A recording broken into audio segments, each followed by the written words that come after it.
వి gold trusted gold buyers మీరు తాకట్టు పెట్టిన బంగారాన్ని విడిపించి ఈ రోజు ఉన్న మార్కెట్ ధరకు కొనబడను.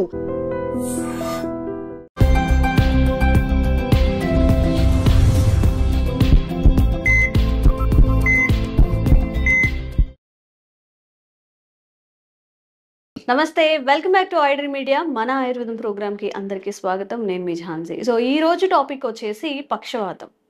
పక్షవాతం వచ్చినప్పుడు ఈవెన్ వాళ్ళ పనులు వాళ్ళు చేసుకోలేకపోవడం, పూర్తిగా ఎదుటి వాళ్ళ మీద డిపెండ్ అవడం, ఇది కుటుంబంలో నిజంగా చెప్పాలంటే చాలా దుర్భరమైన పరిస్థితి అని చెప్పుకోవచ్చు. సో ఈ సిచ్యువేషన్స్ నుంచి ఎలా బయటపడాలి అంటే దాని నుంచి కాస్త కోలుకోవడం, తన పనులు తాను చేసుకోవడం, కాస్త నడవడం, ఇలాంటివన్నీ ఎలా చేసుకోవాలి, అసలు పక్షవాతం రావడానికి గల కారణాలు ఏంటి తెలుసుకుందాం. ప్రస్తుతం అంతా ఉన్నారు చిట్పొట్ల మధుసూదన్ శర్మ గారు. సార్తో మాట్లాడి ఈ విషయానికి క్లారిటీ తెచ్చుకునే ప్రయత్నం చేద్దాం. నమస్తే సార్. నమస్తే. ఎలా ఉన్నారు సార్? బాగున్నానమ్మా. అన్ని డిసీజెస్తో కంపేర్ చేస్తే పక్షవాతం అనేది డిపెండెన్సీ ఉంటుంది పక్కన వాళ్ళ మీద.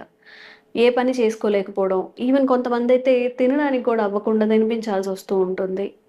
సో అంటే అంటే అబ్బాయిల్లో తీసుకుంటే, అంటే పెద్దవాళ్ళలో మగవాళ్ళలో తీసుకుంటే స్మోకింగ్ హ్యాబిట్స్ కానీ డ్రింకింగ్ హ్యాబిట్స్ కానీ ఒక 20 ఏళ్ళుగా డ్రింక్ చేస్తున్న వాళ్ళకి ఇది ఎక్కువగా వస్తున్నట్లుగా జనరల్గా చూసే సినారియో ఇది. అసలు పక్షవాతం అనేది ఎందుకు వస్తుంది, రావడానికి గల కారణాలు అనేవి ఏముంటాయి? పక్షవాతానికి కారణాలమ్మా రక్తపోటు, అంటే సర్వసాధారణంగా బీపీ. ఎగ్జాక్ట్లీ. బీపీ ఉన్నప్పుడు పక్షవాతం రావచ్చు, షుగర్ ఉన్నప్పుడు పక్షవాతం రావచ్చు. అదేవిధంగా జెనెటిక్ ప్రాబ్లమ్, అంటే పెద్దలకు ఈ ప్రాబ్లం ఉన్నటువంటి పరిస్థితి ఉన్నట్లయితే వచ్చే తరానికి కూడా వచ్చేటువంటి అవకాశం ఉన్నాయమ్మా. తర్వాత ఈ స్మోకింగ్, తర్వాత ఎక్కువగా లిక్కర్స్ తీసుకోవడము, తర్వాత ఓవర్ వెయిట్, ఇలాంటివన్నీ కూడా ప్రత్యక్షంగా పరోక్షంగా పక్షవాతం వచ్చేదానికి కారణం అమ్మా. ఈవెన్ మానసిక ఒత్తిడి కూడా అమ్మా, ఎలాంటి కారణాలు లేకపోయినప్పటికీ మానసిక ఒత్తిడి, స్ట్రెస్ ఎక్కువ ఉన్నప్పుడు కూడా పక్షవాతం రావచ్చు అన్నమాట. సో ఇలాంటి కారణాల వల్ల మెదడులో ఏం జరుగుతుందంటేమా, సో మెదడుకు రక్త సరఫరా తగ్గడం కానీ, లేకపోతే మెదడులో రక్తం గూడుగట్టడం కానీ, గూడుగట్టడం వల్ల కానీ, రక్తనాళాలు చిట్టడం వల్ల కానీ, ఇలాంటి వివిధ రకాలైనటువంటి కారణాల వల్ల పక్షవాతం వస్తుంది. అసలు పక్షవాతాన్ని సంస్కృతంలో ఆయుర్వేద వైద్య విధానంలో పక్షఘాతం అంటారు. పక్షాఘాతం, పక్ష ఆఘాతం అని చెప్పేసి అర్థం.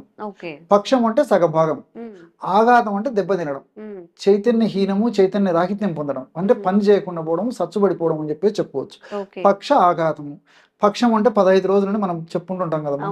ఈ విధంగా కూడా పక్షం అంటే ఇక్కడ సగం అని చెప్పేసి, నెలలో 15 రోజులకు మనం పక్షం అని ఎలాగంటాము, మన బాడీలో హాఫ్ పార్ట్ని, హాఫ్ భాగాన్ని పక్షం అని చెప్పేసి అంటారు అనమాట. సగభాగము చచ్చుబడిపోవడాన్ని, చైతన్యహీనము, చైతన్య రాహిత్యం అయిపోయేటువంటి పరిస్థితిని పక్ష ఆఘాతం అంటారమ్మా, పక్షాఘాతం. సో ఈ పక్షాఘాతం అనేటువంటి సమస్య ఈ రోజు కృత్రిమంగా ఈ రోజు ఉన్నటువంటి సమస్య కదమ్మా, పూర్వకాలం నుంచి కూడా పెద్దల హయాం నుంచి కూడా ఉందమ్మా. అందుకే మన మహర్షులు కూడా పక్షాఘాతం అనేటువంటి పేరుతో ఆ వ్యాధి ఎందుకు వస్తుంది, దాని కారణాలు ఏంటి, లక్షణాలు ఎలా ఉంటాయి, ఆ వ్యాధి వచ్చినప్పుడు ఎలాంటి చికిత్సలు తీసుకోవాలని చెప్పేసి కూడా స్పష్టంగా వివరించడం జరిగిందమ్మా ఆయుర్వేద వైద్య గ్రంథాల్లో. పక్షాఘాతం, దాన్నే అర్ధాంగవాతం అని చెప్పేసి కూడా చెప్పడం జరిగిందమ్మా.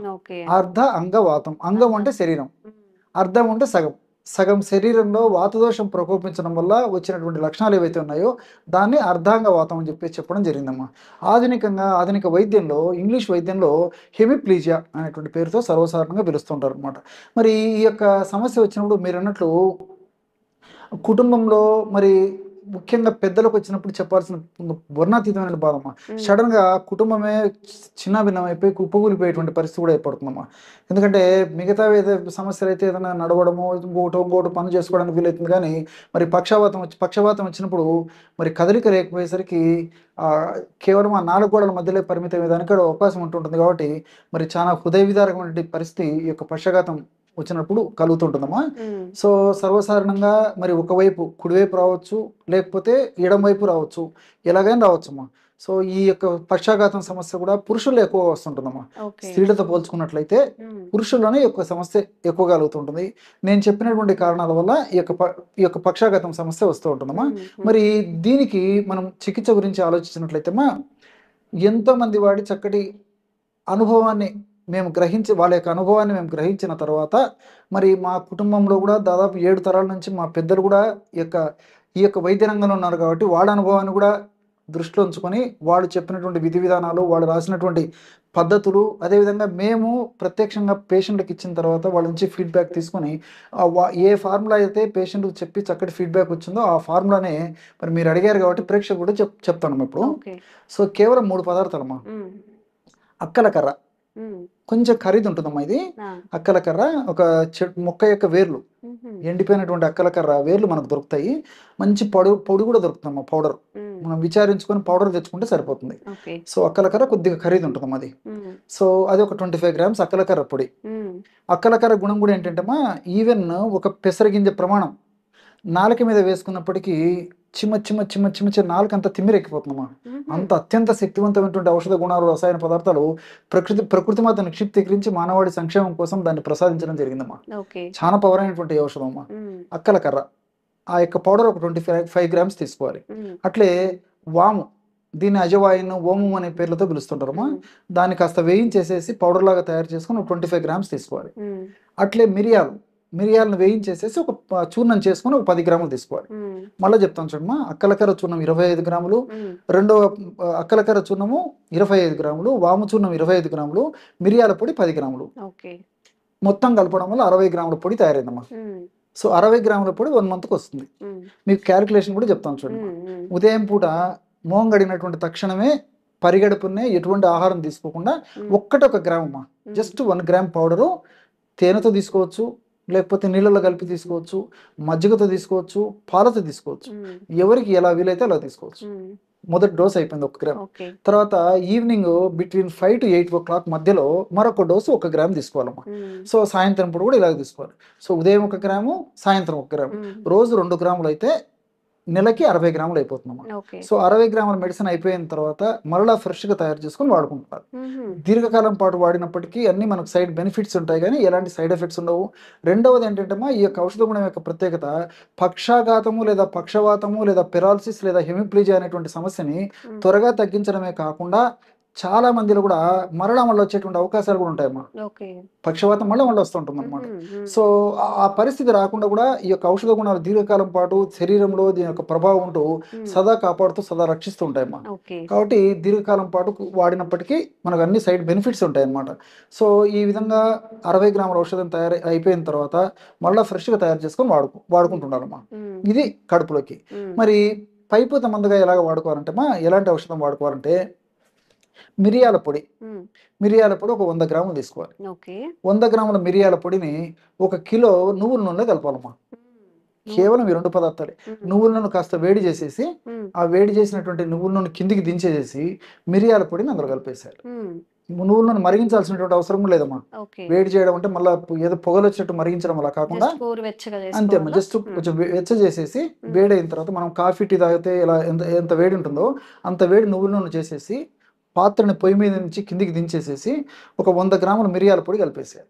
బాగా కలిపేసేసి చల్లారిన తర్వాత ఒక గాజు సీసాలో నిల్వ ఉంచుకొని రోజు ఒక్కసారి అమ్మా. సో కాస్త తైలాన్ని తీసుకొని ఏ భాగం అయితే చచ్చుబడిపోయిందో, కుడి భాగం కానీ ఎడమ భాగం కానీ ఏ వైపు కానీ ఎక్కడైనా చచ్చుబడినటువంటి భాగానికి ఆ యొక్క ఆయిల్ని అప్లై చేసి సున్నితంగా మర్దన చేస్తున్నాం. ఈ విధంగా చేయడం వల్ల మరింత శీఘ్రంగా, మరింత శక్తివంతంగా, మరింత వెంటనే ఈ యొక్క ఔషధ గుణాలు పనిచేసేసి త్వరగా కోలుకునే దానికి ఈ యొక్క ఔషధాలు కూడా సహకరిస్తాయి. దీనికి తోడు మరి ఒకవేళ మార్కెట్లో దొరికేటువంటి పైపూత ఆయిల్స్ కూడా చాలా మంది మమ్మల్ని అడుగుతుంటారమ్మా. సో అలాంటి ఆయిల్స్ లో మా అనుభవంలో ఈ బలా తైలం బాగా పనిచేస్తుందమ్మా. బల అనేసరికి తుత్తూరు బెండ అని చెప్పేసి అంటుంటారు మా. తుత్తూరు బెండ మేము చిన్నప్పుడైతే మరి చిన్ననాటి కాలంలో ఈ మార్క్స్ గుర్తులు బట్టల మీద కందెన గుర్తులు వేసేదానికి చిన్నప్పుడు వాడుతుండేవాళ్ళమ్మా. ఎక్కడ పడితే అక్కడ ముక్కలు దొరుకుతుంటాయమ్మా. సో దువ్వెన చెట్టు కాయలు అంటుంటారు. సో వాటితో తయారు చేస్తారు మా. తుత్తూరు బెండ అంటారు. అది బల, దాని పేరే బల. అంటే నరాలకు అంత శక్తిని కలుగజేస్తుందని చెప్పేసి. సో బల అనేటువంటి మొక్కను ఉపయోగించి ప్రధానంగా బలా తైలాన్ని తయారు చేస్తారు మా. మనకు ఆయుర్వేద ఔషధ విక్రయశాలలో దొరుకుతుంది. బలా తైలం ఇదం శ్రేష్టం వాత వ్యాధి వినాశనం అని చెప్పేసి చెప్పడం జరిగింది. అంటే వాత వ్యాధులను నిర్మూలన చేసేసి అత్యంత చక్కగా అద్భుతంగా పనిచేసేటువంటి ఔషధాల్లో అగ్రగామిగా ఉన్నటువంటి ఔషధాలలో బలతైలం ఒకటి. వాతదోషం ప్రధానంగా ప్రకోపించి వాతదోషం వల్ల కలిగేటువంటి లక్షణం కాబట్టి పక్షవాతం జబ్బు కాబట్టి పక్షవాతము, అటువంటి వాతదోషాన్ని తగ్గించేందుకు అద్భుతంగా పనిచేసేందుకు ఈ బలతైలం కూడా ఉపయోగపడుతుందమ్మా. సో కావాలంటే బలతైలాన్ని కూడా తెచ్చుకొని నేను చెప్పినటువంటి పద్ధతిలో సున్నితంగా మర్దన చేసేసి 1 గంట సేపు ఉండి స్నానం చేసినప్పటికీ చక్కటి ఫలితాలు కలుగుతాయమ్మా. కాబట్టి మిరియాలు నువ్వు రెండుతో కలిపి ఔషధంగా తయారు చేసుకుని పైపూత మందుగా వాడుకోవచ్చు. లేని పక్షంలో బల తైలాన్ని కూడా వాడుకోవచ్చు. మరి కడుపులోకి మాత్రం నేను చెప్పినట్లమ్మా ఈ యొక్క అక్కలకర్ర, తర్వాత వాము, అదేవిధంగా 3వ పదార్థం మిరియాలు కలిపి చెప్పాను కదమ్మా, ఆ యొక్క ఔషధం వాడుకుంటే సరిపోతుందమ్మా. ఓకే. సో ఎవరైనా కానీ పక్షవాతం వస్తుందేమో, సార్ చెప్పారు స్టార్టింగ్లో జెనెటికల్గా కూడా వచ్చే అవకాశం ఉంటుంది అని చెప్పి, కాస్త శరీరానికి ఎక్సర్సైజ్ ఉండాలి. సార్ చెప్పినవన్నీ కూడా గుర్తుపెట్టుకొని, ఒకవేళ ఎవరైనా పక్షవాతం ఇప్పటికి మీకు పక్షవాతం వచ్చి ఉన్నట్లయితే ఈ నువ్వుల నూనెతో చెప్పిన ఈ మెడిసిన్ని ట్రై చేయండి. మీ ఇంట్లో ఎవరికైనా పక్షవాతం ఉన్నా కానీ వాళ్ళకి కాస్త అలా మర్దన చేస్తూ ఉండండి, తప్పకుండా మంచి ఫలితం వస్తుంది. ఈ వీడియో ఎవరికైతే యూస్ఫుల్ అవుతుంది అనుకుంటున్నారో వాళ్ళు కూడా ఫార్వర్డ్ చేయండి. Thank you sir. నమస్తే. Sir, one life lesson what medicine has taught you. Whatever you can do without expecting. But I really believe మన పాజిటివ్ యాటిట్యూడ్ ఉంటేనే మనం ఏదైనా సాధించగలం. గట్ ని మనం కరెక్ట్ గా డీల్ చేసినట్లయితే అది మనకి పాజిటివ్ హార్మోన్స్ ని రిలీజ్ చేస్తుంది. షుగర్ వచ్చిన వాళ్ళ పరిస్థితి ఏంటి? పొట్ట దగ్గర పెరిగితే దాన్ని ఆండ్రాయిడ్ అంటారు, ఆండ్రాయిడ్ ఫోన్ కదా. అసలు థాట్స్ ఎందుకు వస్తాయి? బ్రెయిన్ డెడ్ అంటే దానికి ప్రపంచం అంతా కూడా కొన్ని నిర్దిష్టమైనటువంటి లక్షణాలు. మానసికంగా ధైర్యంగా ఉంటే క్యాన్సర్ జయించవచ్చు. You are a doctor for a cause sir, అంతే. వాళ్ళకి వచ్చిన ఆదాయం కాకుండా ఫ్రీ సర్వీస్ ఎంతమందికో చేస్తుంది.